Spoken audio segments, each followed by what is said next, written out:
கொஞ்ச நாளைக்கு முன்னாடி ஐநா சபை ஒரு ரிப்போர்ட் ஒன்று வெளியிட்டிருந்தாங்க. உடனே கூகுள் பண்ணி எதுவும் தேடாதீங்க, உங்கள் ஏஜென்சி வச்சு எதுவும் சர்வே கிருவே எடுக்காதீங்க, எதுக்கு உங்களுக்கு சிரமம், நானே என்னன்னு சொல்கிறேன்.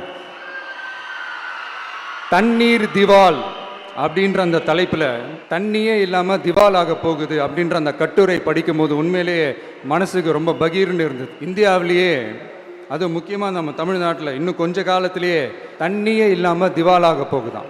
அதுக்கு காரணம் நிலத்தடி நீரை பாதுகாக்காமல் விட்டது தான் காரணமாக. மண்ணையும் மணலையும் கொள்ளையடிச்சா பின்ன வேற என்ன நடக்கும்? மலைகளை முழுகினா பின்ன வேற என்ன நடக்கும்? கனிம வளங்களை கொள்ளையடிச்சா பின்ன வேற என்ன நடக்கும்?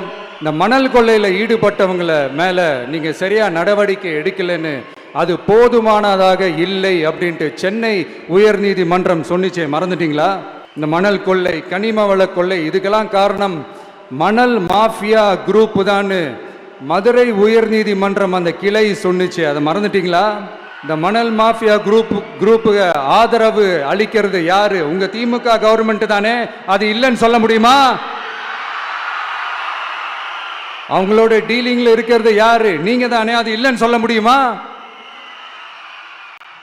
தண்ணி திவாலாக போகுது, மணல் திவாலாக போகுது, கனிம வளம் திவாலாக போகுது. மொத்தத்தில் உங்க ஆட்சியில தமிழ்நாடு திவாலாக போகுது. சம்மர் வந்தாச்சு, எங்க கிட்ட விட்டுருங்க, நாங்க பாத்துக்கிறோம். GT Holidays, South India's #1 travel brand.